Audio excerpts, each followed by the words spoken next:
But let's just call it Alaska and bring in Reince Priebus, who served as the chair of the Republican National Committee and was chief of staff for President Trump. Reince, look, you're a genius when it comes to politics.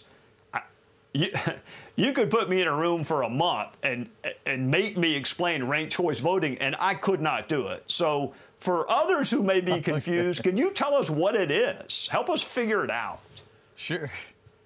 Yeah, you know, it is confusing. It is complicated, but think of it this way. They tried to attempt to do an instant runoff. So let me just explain it real quick.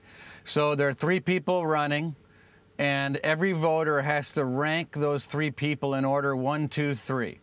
And first place, if someone gets over 50%, that person wins. But if someone doesn't get under 50%, the 3rd place finisher, let's say that was candidate number 3, to make it easy, drops out. Now, you look at candidate 3's votes, and you look at how many second place votes that candidate got and who those second place votes were going to, and those votes go to one of the other 2 remaining candidates. So basically, you have potentially a person winning, like in Alaska, who was a Democrat that only got 40% of the vote, even though the other 2 candidates, 2 Republicans, got 60% of the vote.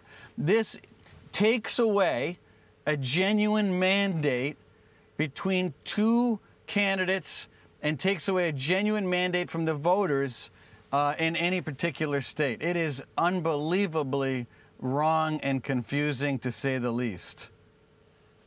All right. I understand that because you did such a good job of explaining it, and the cynic in me would understand why California or Massachusetts might want that.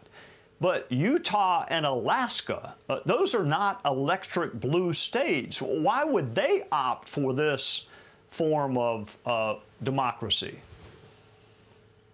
Yeah, it makes no sense. I'm not sure why they think that, you know, they think perhaps it saves money because then you don't have to come back 60 days later. The alternative is it's a runoff. So if you have 3 people running, no one gets over 50%, 3rd place drops out, and you have an informed choice between 2 candidates, and then those 2 candidates, obviously someone's going to get over 50% and that candidate wins. And you get the mandate from the voters between 2 candidates where the electorate is informed. That is one of the only reasons for doing this. I think it's a bad idea. It's a continuation, like you say, of this issue of fascism and and what the Democrats are doing. But let me just, if I can make a comment on that, Trey, what the Democrats are really doing here is they're defining the rules. So they're defining what fascism means for the rest of the country. And fascism means a lot of things, and certainly none of them are good. But one of them, as you pointed out, is centralized authority. It's writing off $300 billion in loans and making other people pay for it. It's controlling the marketplace and saying Keystone isn't going to be built and oil leases aren't going to happen. But what they're also doing, Trey, is they are winning in some ways of defining the rules of the game. They're defining what democracy means. They're defining when life begins. They're making our country believe in some places that, you know, gender is gender means nothing in our schools anymore. And guess what? Corporate America is helping pay for this. And the NFL and the NBA and Major League Baseball, social media, everyone's complicit. And we as conservatives are going to sit back one day, 10, 20 years from now, and say, you know, what the heck just happened? And so if you can't control the rules of the game, you can't win. And in many ways, the Democrats are trying to control the definitions of these very important things, and that's what they're doing.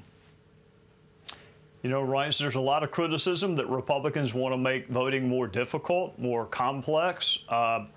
Despite your best effort, ranked choice voting is pretty complex and difficult for many of us to understand. So thank you, Reince Priebus, for joining us on a Sunday night. I look forward to visiting with you again soon. Thank you, Trey.